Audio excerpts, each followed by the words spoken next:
Bonjour, je suis Jay Richez, bienvenue sur mon podcast. Ici, je parlerai sans détour de sujets qui m'animent et me motivent pour nous inviter à réfléchir et évoluer vers une vie plus libre et plus saine. À travers mon regard de coach holistique, mentor, femme inspirée, femme de caractère, on va bousculer les codes et on va s'éveiller avec courage et sincérité.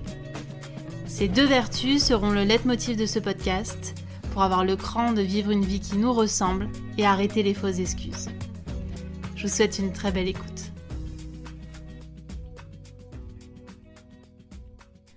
Bonjour à tous et à toutes, bienvenue dans ce nouvel épisode. Aujourd'hui, j'ai le plaisir de vous accueillir en solo pour vous parler d'un sujet qui me tient particulièrement à cœur et qui pourrait vous faire écho si vous êtes dans la même dynamique que moi. Je vais parler de sortir de sa matrice.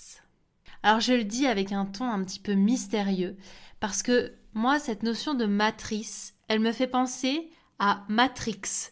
Est-ce qu'on prend la pilule bleue ou est-ce qu'on prend la pilule rouge ? Et j'ai l'impression que pendant des années, voire des décennies, j'ai pris la pilule bleue. Alors pour rappel, la pilule bleue, c'est celle qui nous permet de rester dans la réalité qui est fabriquée par la matrice. Et aujourd'hui, qu'on pourrait appeler qui est fabriquée par les médias mainstream, qui est fabriquée par notre entourage, qui finalement est fabriquée par quelqu'un d'autre que nous-mêmes. Et la pilule rouge, c'est celle qui permet de se déconnecter de la matrice et de se reconnecter au monde réel. Et quand on se reconnecte à ce monde réel, c'est pas toujours agréable parce qu'on se rend compte qu'on n'est pas autant protégé que ce qu'on pourrait l'être dans la matrice, donc dans ce qui est finalement fabriqué, inventé, ou en tout cas propulsé pour nous faire croire des choses. Alors attention, je désamorce tout de suite les choses. Je ne suis pas là pour faire un épisode polémique. Sommes-nous dans un monde totalement fake, totalement fabriqué avec de fausses informations, etc. Ce n'est pas du tout le propos. Le propos, c'est plutôt de dire qu'il y a toujours la possibilité de sortir de la matrice. Et c'est ça que je trouve le plus intéressant. C'est de considérer que nous sommes de fait dans une matrice par rapport aux gens que nous côtoyons, aux informations que nous écoutons, aux formations que nous avons, au travail que nous faisons, et que tout ça, ça constitue notre réalité. Et que nous pouvons à tout moment sortir de cette réalité pour voir ce qui se passe ailleurs et expérimenter de nouveaux codes, de nouvelles façons de faire et être confrontés à de nouvelles visions du monde. Parce que je crois que fondamentalement, c'est cette ouverture sur une autre réalité qui nous permet à la fois d'agrandir la nôtre et aussi de remettre en question ce que l'on ne veut plus dans notre existence. En plus, au moment où j'enregistre cet épisode, nous sommes au moment des fêtes de fin d'année et moi, j'aime prendre le temps de faire un bilan. Alors dans cet épisode, je vais vous proposer à la fois une exploration à travers différents exemples de sortie de matrice et aussi une exploration pour que vous puissiez éventuellement faire un bilan de votre année. Mais vous pourriez aussi l'utiliser pour faire un bilan de votre trimestre ou de votre mois, peu importe, juste pour qu'on puisse dézoomer, qu'on puisse prendre le temps d'apprécier le chemin parcouru plutôt que de se focaliser uniquement sur les résultats. Et très souvent, quand on reste dans la matrice, donc c'est-à-dire cet ensemble de croyances, de visions qu'on nous a inculquées depuis tout petit, on pense que le monde fonctionne comme ça de partout. Il y a une expression en programmation neurolinguistique qui dit « la carte n'est pas le territoire ». Sous-entendu, la carte que nous avons devant les yeux ne correspond pas à l'ensemble du territoire qui existe sur cette planète. Et ça, c'est vraiment quelque chose que je voulais rappeler parce que derrière cette notion de matrice, je parle évidemment aussi de zones de connu, de zone de confort. Et on a souvent tendance à oublier que pour élargir notre zone de connu, il faut faire des sauts dans l'inconnu. Et cet inconnu, il peut faire peur, parce qu'on n'a aucune clarté, parce qu'on est dans le flou, parce qu'en fait, on a engrammé des repères dans le connu qu'on n'est pas certain de pouvoir réutiliser dans l'inconnu, parce qu'on n'a pas confiance en la vie, on n'a pas confiance suffisamment en nous, et on n'a pas confiance dans le fait que ceux qui nous entourent ont aussi les ressources pour pouvoir s'en sortir. Et le fait de faire des sorties de matrice, des sorties de cartes, eh bien ça nous invite tout simplement à tester nos capacités à la fois de réaction, de rebond et tout simplement d'ouverture d'esprit. Et je crois que cette ouverture d'esprit, cette ouverture vers quelque chose d'inconnu, vers un manque de repères, nous invite à être davantage humbles et de ne pas nous reposer sur nos capacités existantes. Ne pas croire que ça y est, on a tout appris, on sait tout, on a tout vu, alors qu'en fait, on ne sait pas ce que l'on ne sait pas. Je répète, on ne sait pas ce que l'on ignore encore. Et ce que l'on n'a pas mis en évidence, ce que l'on ne connaît pas encore, c'est une part de nous que nous ne pourrons jamais transformer ou faire évoluer. Parce que cette ignorance, elle nous amène à rester au même endroit. Et un être humain s'épanouit en évoluant. Il y a une étude qui a été faite par une psychologue de Stanford qui nous parle justement de deux mentalités. Une mentalité dite fixe et une mentalité dite en croissance. La mentalité fixe, c'est celle qui nous fait croire que nos compétences, nos connaissances sont figées, que notre QI, par exemple, ne peut pas évoluer. Que si on nous a dit qu'on était dyslexique, ça sous-entend qu'on ne va pas pouvoir devenir écrivain. Si on nous a dit qu'on était idiot à l'école, on ne pourra pas devenir avocat. En fait, on a fait des associations parce que on a fonctionné avec une mentalité fixée. Rigide, j'ai même envie de dire. Alors qu'en fait, on a la possibilité de passer dans une mentalité dite de croissance. Et celle-ci, elle nous permet tout simplement de partir de nos capacités et compétences existantes et de chercher à les faire grandir. Et le fait de chercher à les faire grandir, d'être en croissance permanente, permet à l'être humain de s'épanouir. Parce qu'en fait, on va être stimulé dans cette recherche de mieux, on va chercher de nouvelles possibilités, on va chercher à apprendre davantage, on va chercher à s'améliorer, on va chercher à gagner en maturité, à grandir. Et c'est ça qui fait que l'être humain crée au fil du temps son appartenance, sa reconnaissance et son estime de lui. Alors comment on fait pour passer dans cet état de croissance ? Eh bien justement, c'est en lien avec ce que j'expliquais sur la matrice. C'est le fait de plonger dans un inconnu, de remettre en question son fonctionnement et pas que par l'introspection, les thérapies, les stages, etc. mais surtout par une exploration, le fait de vivre quelque chose de nouveau. Donc ça veut dire aller dans une expérience qui nous invite à être déconnectés de nos repères, où on a peut-être un nouveau langage, de nouvelles façons de se comporter, de nouveaux codes avec une nouvelle culture, pour qu'en fait, on vienne vraiment élargir notre fonctionnement de base. Et pour pouvoir expliquer ça de façon encore plus précise, je vais rappeler le 5e accord Toltec de Don Miguel Ruiz, qui est trop peu utilisé, mais qui a vraiment son importance. C'est « Soyez sceptiques, mais apprenez à écouter ». Et j'ai envie de le réinventer un peu en disant « Soyez sceptiques », c'est-à-dire gardez votre libre arbitre, votre esprit de critique, mais apprenez à explorer. Et bien sûr à écouter dans cette exploration, s'écouter soi, écouter les autres, pour pouvoir voir qu'il existe d'autres fonctionnements et que dans ces autres fonctionnements, on peut s'inspirer, on peut remodeler des choses qui ne nous conviennent pas dans notre vie. Par exemple, il y a quelques mois, quand j'étais au Pérou, j'ai décidé de faire une retraite spirituelle. Dans mon monde d'avant, dans ma petite pilule bleue, rien que la notion de retraite spirituelle est connotée. On a des idées reçues sur le sujet parce que ça ne fait pas partie de mes codes. J'ai été élevée dans une famille non croyante qui n'est pas spécialement ouverte mais pas non plus fermée à la spiritualité. Et du coup, utiliser des codes d'une autre culture, d'un autre pays, ça apparaît tout de suite comme différent, voire bizarre. Parce que justement, on est dans une mentalité fixe. Donc du coup, mentalité fixe fait qu'on rejette la différence.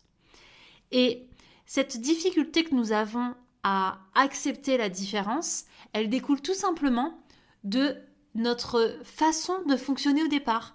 À savoir, je ne suis pas ouvert au fait qu'il existe autre chose. Parce que le autre chose me fait peur, parce que je ne le connais pas. Et donc, essayez de voir que justement, on fait des associations dans notre cerveau qui sont mentalité fixe, inconnu est égal danger, est égal peur, est égal je n'en veux pas. Alors qu'en fait, l'inconnu, on pourrait l'associer avec une mentalité de croissance à une opportunité d'ouvrir ses horizons pour pouvoir réadapter notre façon de fonctionner. Et je remarque que c'est ce que j'ai fait sur les 10 dernières années, c'est de m'autoriser à aller voir ce qu'il existait ailleurs, à l'extérieur de mon monde, pour pouvoir réaménager mon monde.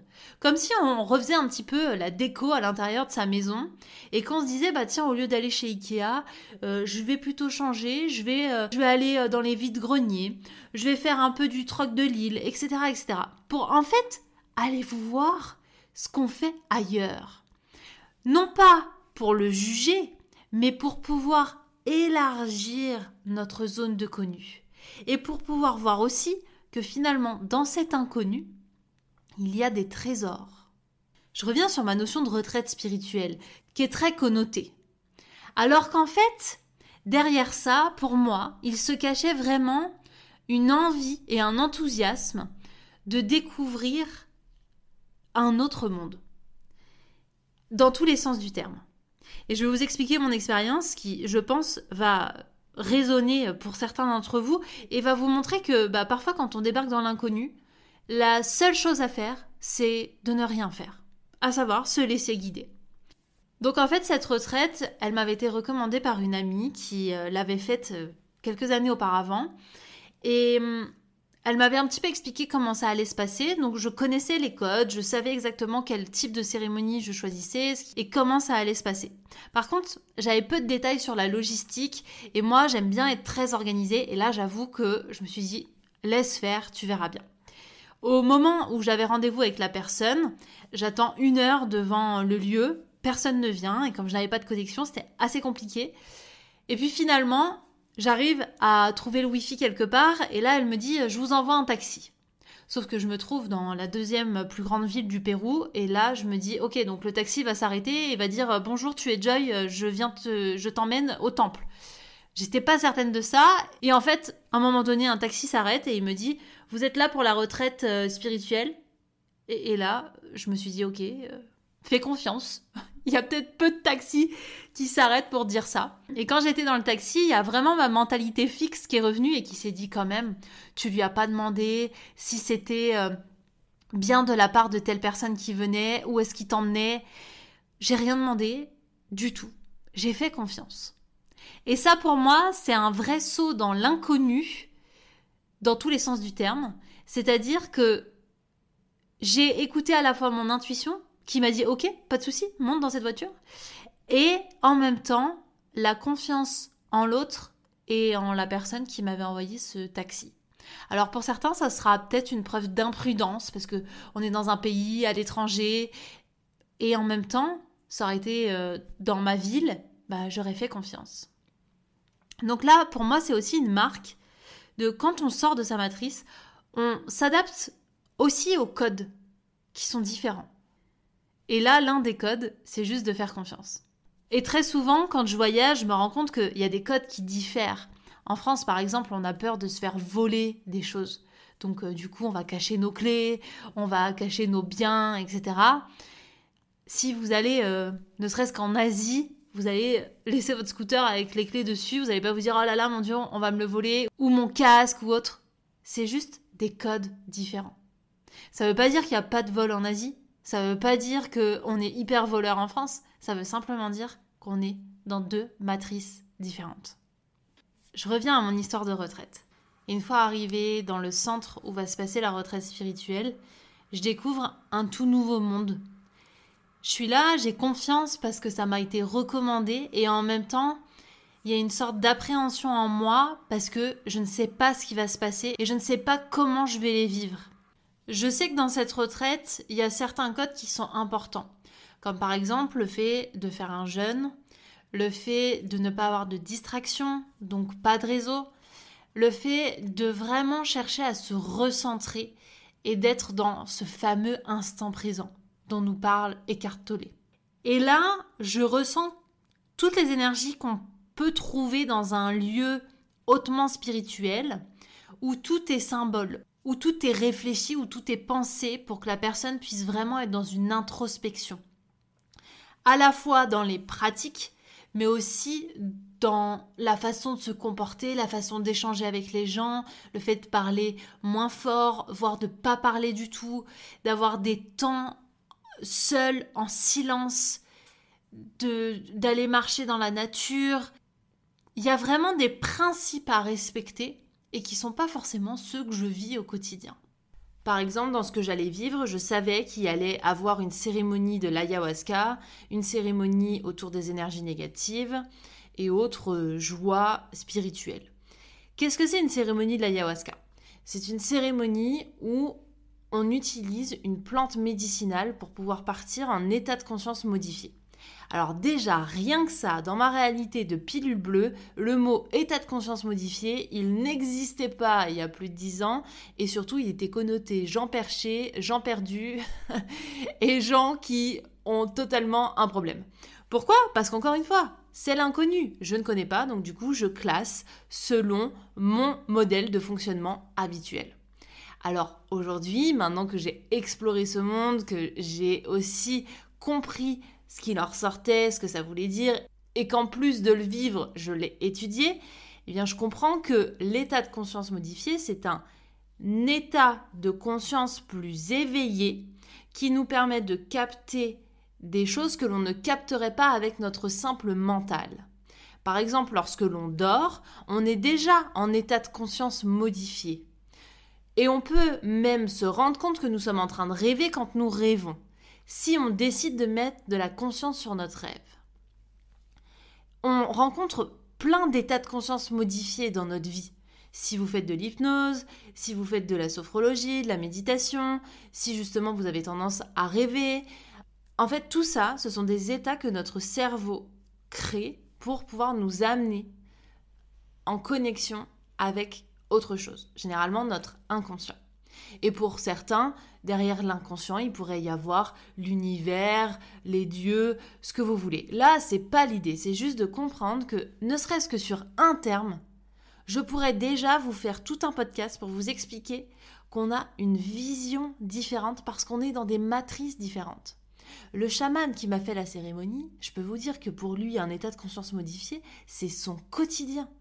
C'est comme pour vous lorsque vous vous rendez au boulot en voiture ou en métro. Et moi, je trouve ça fascinant de me rendre compte qu'on a juste des fonctionnements qui diffèrent parce qu'on ne vit pas dans la même réalité. Donc lorsque le chaman me dit que je vais boire l'ayahuasca suite à une décoction qu'il a fait dans un petit verre tranquille, je lui fais confiance. C'est ses codes. Moi, je suis là en découverte, en ouverture, et je suis clairement en dehors de ma matrice, mais plutôt que de juger et de dire « Oh, c'est bizarre, qu'est-ce qui va m'arriver, c'est pas normal, nanana », je me dis « Vas-y, fais l'expérience ». Et j'ai même envie de la faire jusqu'au bout en posant une intention, c'est-à-dire en utilisant aussi leurs codes qui peuvent devenir les miens si ça fait sens pour moi.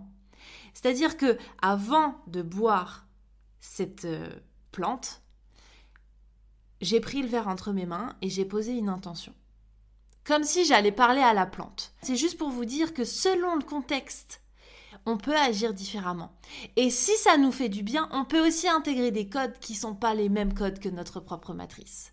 Et moi, personnellement, le fait d'agir avec intentionnalité, le fait de dire quelque chose pour pouvoir générer des conséquences qui me conviennent, ça a plus de sens que de faire les choses sans conscience. Donc là, je me retrouve avec mon verre entre les mains à dire à la plante, s'il te plaît, ayahuasca, sois douce et puissante avec moi.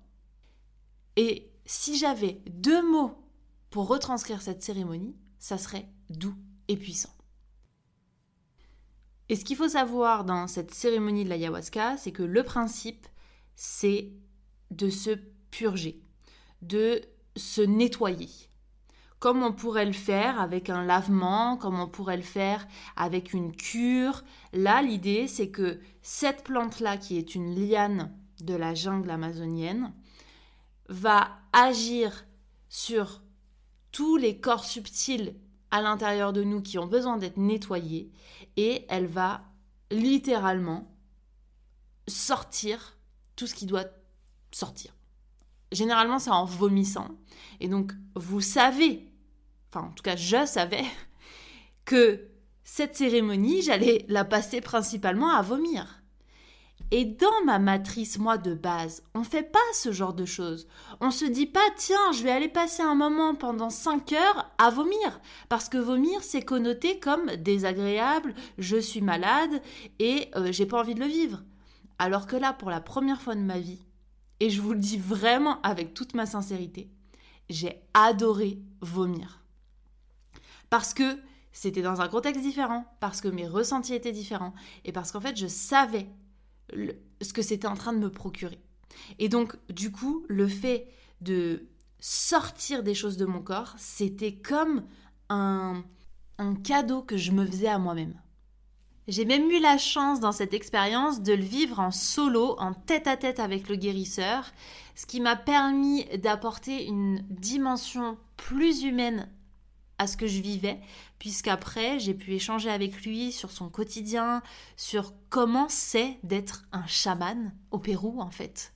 Parce que je ne connais pas sa réalité, je ne sais pas concrètement comment vit un chaman, parce que ma réalité, elle est biaisée.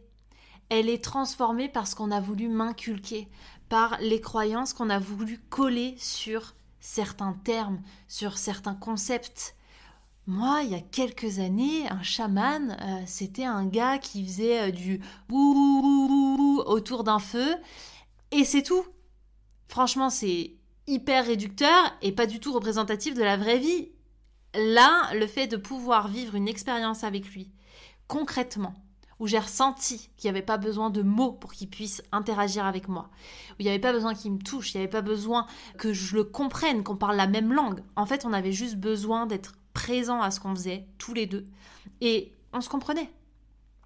Et pourtant, j'ai toujours mon petit juge à l'intérieur de moi qui se permet de me rappeler quelle est ma réalité, dans quelle matrice je grandis, en me disant, mais t'es sûr que c'est pas dangereux? Est-ce que c'est pas une drogue que tu viens de prendre? Est-ce que t'es vraiment consciente? Est-ce que t'arrives encore à bouger tes membres? En fait, c'est comme s'il y avait 2 parties de moi qui interagissaient en même temps, mon mental avec mon petit juge qui me rappelle toutes les choses pour lesquelles je suis conditionnée pour voir si je suis vraiment bien en contact avec la réalité, et en même temps une autre part de moi qui a envie d'expérimenter en plein et qui a envie de s'ouvrir et qui a envie de lâcher prise avec toutes ces injonctions que je peux avoir sur le sujet. Là, en l'occurrence, c'était concernant la cérémonie de l'ayahuasca, mais de façon plus large, ça pourrait être sur la culture du Pérou, la culture médicinale. Parce que ce qui a été fascinant, c'est de voir que l'on pouvait communiquer ensemble, sans se parler, et que par exemple, dès qu'ils se mettaient à chanter des mantras, je vomissais davantage. Et ça, c'est quelque chose que je peux vous expliquer avec des mots. Mais tant que vous ne l'avez pas vécu, vous ne pouvez pas vraiment comprendre ce qui se passe. Je pourrais vous dire autant de fois que je veux que, en fait, on est toujours conscient, mais on est dans un état d'éveil qui est totalement différent avec celui de la réalité, que vous pourriez toujours croire que, ouais, en fait, la nana, elle était stone, elle a fumé et voilà, elle a fait sa petite expérience de junkie. Je suis pas là pour vous convaincre. Je suis là tout simplement pour nous rappeler que nos croyances, nos conditionnements sont extrêmement forts. Et que si on s'invite pas, si on s'autorise pas à vivre des choses nouvelles, on va toujours avoir peur de l'inconnu. Et on va toujours avoir ce petit juge qui va se manifester, et très souvent de façon très très forte. Parce qu'on a tendance à stigmatiser, à juger, à critiquer, et que c'est aussi une façon de se défendre et de conserver notre territoire et notre pseudo-confort. De par cette expérience, je voulais juste nous rappeler qu'on va chacun vivre des choses différentes, mais que ça doit s'intégrer dans une envie de mieux être sur le long terme. Je m'explique. Trop souvent, je rencontre des personnes que j'accompagne ou que je rencontre qui sont dans une recherche effrénée de plus, de mieux, de découverte, de gavage de moments de plaisir, de moments de nouveauté. Et les cérémonies d'ayahuasca peuvent en faire partie. Je le sais parce qu'il y a un vrai business autour de ça, que ce soit dans le monde ou en France. Sauf que si on est dans une logique de mieux-être sur le long terme, on a compris que ce genre de cérémonie, c'était déjà pas à prendre à la légère, et pas à faire dans un cadre funky, juste pour expérimenter. En fait, c'est comme faire des jeûnes, c'est comme avoir une alimentation saine, c'est comme rentrer dans une introspection ou une thérapie. Vous n'y allez pas le dimanche matin au lever du lit parce que vous n'avez rien d'autre à faire. Non, vous êtes dans une démarche où vous êtes pleinement engagé et où vous êtes prêt à aller à la rencontre de cet inconnu. Si par contre, vous êtes dans une démarche plutôt de fuite et pour pouvoir remplir un vide que vous n'acceptez pas de vivre en plein, il faut mettre plein de moments nouveaux, plein de nouvelles rencontres, plein d'alcool, plein de sucre, plein de drogue, et bien ça change totalement la dynamique. C'est pour ça que je vous parlais d'intentionnalité au début. Et pour moi, les sorties de matrice doivent se faire avec des intentions d'évolution, pas des intentions de remplissage de vide juste parce que j'arrive pas à combler mon ego, à le gérer, et parce que je suis dans cette spirale de conscience en bas et que j'arrive pas à grimper au fur et à mesure. Je vous renvoie à l'épisode où je parle justement des différents niveaux de conscience pour que vous compreniez davantage ce que je suis en train de dire. L'idée, c'est vraiment de percevoir les choses sous un angle de la découverte pour pouvoir rentrer dans cette mentalité de croissance. Et les questions qu'on pourrait se poser, c'est si je vis ça, qu'est-ce que ça va m'apporter ? Si la réponse c'est que du fun, c'est que on n'a pas une vision long terme, on a une vision pulsionnelle. Je ne suis pas contre le fait d'assouvir des pulsions. Par contre, je remets en question le fait d'assouvir des pulsions pour des mauvaises raisons. Celles où on ne souhaite pas affronter la réalité. Et ça, c'est un vrai manque de courage de notre part en tant qu'être humain que de ne pas vouloir se confronter à une part de nous qui demande à évoluer, mais que l'on refuse de faire évoluer parce que on considère l'inconnu, la découverte, comme parfois étrange, inhabituel, perché, bizarre, tous les mots qu'on pourrait employer en fait. J'ai utilisé volontairement l'exemple de la retraite spirituelle parce que je pense qu'il y a beaucoup de personnes aujourd'hui dans le milieu du bien-être qui pensent être éveillées, qui pensent avoir fait un chemin, une quête sur eux-mêmes, alors que ça pourrait être juste une façon de fuir un mal-être. Et je l'évoque pour vous, je l'évoque aussi pour moi, je l'évoque pour n'importe qui. Rappelons-nous encore une fois du 5e accord Toltec. Ça vaut pour nous-mêmes, ça vaut pour nos choix, pour notre vie. Soyons sceptiques de nos propres mécanismes. Arrêtons de croire que quand nous faisons des choix, ce sont forcément les meilleurs par rapport aux autres. Et arrêtons de croire qu'ils sont totalement dénués de fuite ou du fait de combler un mal-être qu'on aurait et qu'on n'a pas envie de voir. Je crois que toute chose peut être remise en question, et voire doit être remise en question, pour en comprendre le sens, pour pouvoir le remettre en perspective sur une vision beaucoup plus long terme et pouvoir se créer des expériences de vie, des sauts dans l'inconnu, des sorties de matrice qui viendraient nourrir une sorte d'élévation de conscience sur le long terme plutôt que des pulsions éphémères qui viendraient nourrir notre ego. Ce que je voulais amener par cet épisode, c'est que quoi qu'il arrive, quels que soient les choix que vous faites, ils sont là pour vous apporter des messages. Et que le fait de sortir de sa matrice nous permet tout simplement de voir qu'il existe autre chose, sans le stigmatiser, sans le juger, sans le dénigrer. Et c'est avec cette autre chose que l'on va pouvoir améliorer notre quotidien. Dans mon expérience concernant ma retraite spirituelle, je suis extrêmement contente de l'avoir vécu comme ça et de l'avoir vécu avec beaucoup de soin et d'intention. Alors explorez, vivez pour les bonnes raisons, en vous posant les bonnes questions, et ça vous permettra de vous ouvrir à vous-même. Et si j'ai bien une chose à vous conseiller pour cette fin d'année, c'est tout simplement de vous poser 3 questions. La première, qu'est-ce que je garde de mon année qui me sera bénéfique pour l'avenir ? Ça peut être dans votre posture, ça peut être dans vos découvertes, ça peut être dans vos apprentissages. La seconde, c'est qu'est-ce que je laisse à partir de maintenant qui ne me sert plus. Et la dernière, et non des moindres, c'est qu'est-ce que j'ai envie de vivre qui me permet de me rapprocher de la version de moi qui m'inspire. Si vous avez aimé cet épisode, n'hésitez pas à le partager, à laisser un commentaire et une note sur Apple Podcast et Spotify. Je vous remercie infiniment pour votre écoute.